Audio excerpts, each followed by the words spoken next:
ಎಲ್ಲ ನೌಕರನ್ನ ಕಾಯಂ ಮಾಡಲೇಬೇಕು.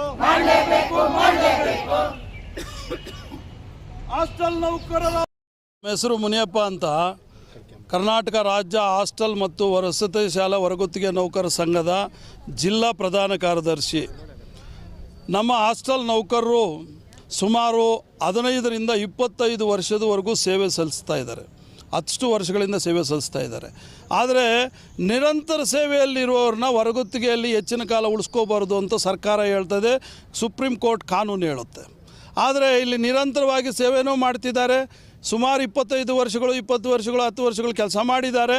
ಅವ್ರನ್ನ ಕೂಡ ಇನ್ನೂ ಕಾಯಂ ಮಾಡಿಲ್ಲ. ಒಂದು ಮತ್ತು ಅವರಿಗೆ ಕನಿಷ್ಠ ವೇತನ, ಪರಿಷ್ಕೃತ ವೇತನ ಈಗೇನು ಜಾರಿಯಾಗಿತ್ತು 26,000 ರೂಪಾಯಿ, ಅದನ್ನು ನಮ್ಮ ಸಿದ್ದರಾಮಯ್ಯ ಅವರು ಜಾರಿ ಮಾಡಿದ್ರು. ನಮ್ಮ ಈಗಿನ DK ಶಿವಕುಮಾರ್ ಮುಖ್ಯಮಂತ್ರಿಗಳು ಅದನ್ನು ತಡೆ ಹಿಡಿದಿದ್ದಾರೆ. ಅದಕ್ಕಾಗಿ ಆ ತಡೆ ಹಿಡಿದಿರುವಂಥ ಪರಿಷ್ಕೃತ ವೇತನ ಕೂಡಲೇ ಜಾರಿ ಆಗಬೇಕು. ಮತ್ತು ನಮಗೆ ಕನಿಷ್ಠ ವೇತನ ಈಗ ನೀವು ಜಾರಿ ಮಾಡಿರೋದು ನಮಗೆ ಸಾಲೋದಿಲ್ಲ. ಈಗಿನ ಬೆಲೆ ಏರಿಕೆ ಒಂದು ತೊಂದರೆಯಿಂದ ನಮಗೆಲ್ಲ ಸಾಮಗ್ರಿಗಳು, ನಮ್ಮ ವಿದ್ಯಾಭ್ಯಾಸ ಮತ್ತೊಂದು ಎಲ್ಲ ಮಾಡಬೇಕಾದ್ರೆ ಕನಿಷ್ಠ 36,000 ರೂಪಾಯಿ ನಮಗೆ ವೇತನ ಕನಿಷ್ಠ ವೇತನ ಬೇಕು.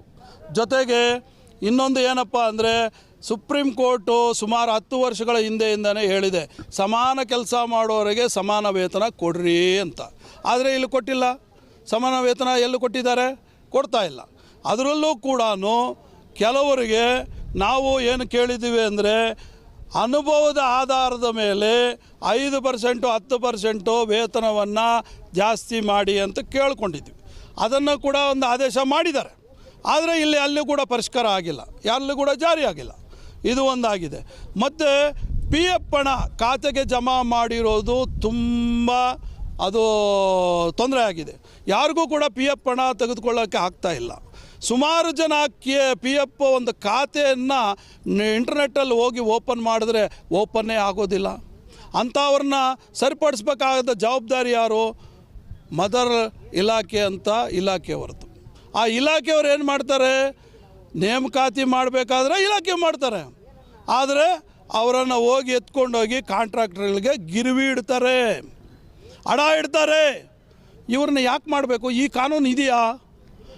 ಅಪಾಯಿಂಟ್ಮೆಂಟ್ ಯಾರು ಮಾಡ್ತಾರೋ ಅವರು ಅಪಾಯಿಂಟ್ಮೆಂಟ್ ಲೆಟ್ರ್ ಕೊಡಬೇಕು ಅಲ್ವಾ? ಅವರು ಯಾಕೆ ಕೊಡಲ್ಲ? ಇವ್ರಿಗೆ ಯಾಕೆ ಒತ್ತಾಯ ಇಡ್ತಾರೆ? ಹಾಗಾದರೆ ಅವ್ರನ್ನೇ ಬಂದು ಇಲ್ಲಿ ಅನೌನ್ಸ್ ಮಾಡಲಿಕ್ಕೆ ಹೇಳಿ, ಅವ್ರನ್ನೇ ಬಂದು ಇಲ್ಲಿ ಆಯ್ಕೆ ಮಾಡಲಿಕ್ಕೆ ಹೇಳಿ. ನೀವು ಪ್ರಭಾವಿ ವ್ಯಕ್ತಿಗಳನ್ನು ಮತ್ತು ಪ್ರಭಾವಿ ಒತ್ತಡಕ್ಕೆ ಮೀರಿ ಅವ್ರನ್ನ ಕೆಲಸಕ್ಕೆ ಪಡ್ಕೊತೀರಿ.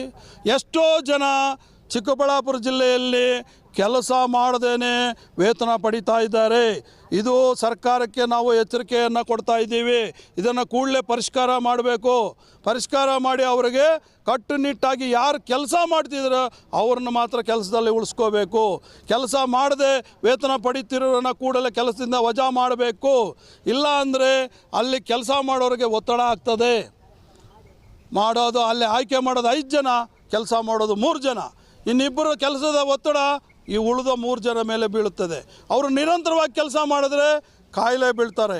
ಕಾಯಿಲೆ ತೋರಿಸ್ಬೇಕಾದ್ರೆ ಇಲ್ಲಿ ESI ಹಾಸ್ಪಿಟ್ಲು ನೇಮಕಕ್ಕೆ ಮಾತ್ರ ಇದೆ. ಬೆಳಗ್ಗೆ 9-10 ಗಂಟೆಗೆ ತೆರೆದ್ರೆ 4 ಗಂಟೆಗೆ ಮುಚ್ಚಿಬಿಡ್ತದೆ. ಅದು ಏನು ಕೂಡ ಅಂದರೆ ಒಂದು ಇಂಜೆಕ್ಷನ್ನು 4 ಮಾತ್ರೆ ಕೊಡ್ತಾರೆ. ಇಷ್ಟು ಬಿಟ್ಟರೆ ಏನು ಕನ್ವಿನೆಂಟು ಚಿಕ್ಕಬಳ್ಳಾಪುರ ಜಿಲ್ಲೆಯಲ್ಲಿಲ್ಲ. ಸುಮಾರು 15ರಿಂದ 20 ಸಾವಿರ ಜನ ಹೊರಗುತ್ತಿಗೆ ಕಾರ್ಮಿಕರು, ಇನ್ನು ವಿವಿಧ ಕಾರ್ಮಿಕರು, ದಿನಗೂಲಿ ಕಾರ್ಮಿಕರು ಎಲ್ಲ ಕೂಡ ಇದ್ದಾರೆ. ಇವರಿಗೆಲ್ಲ ESI ಕನ್ವಿನೆಂಟ್ ಬೇಕು.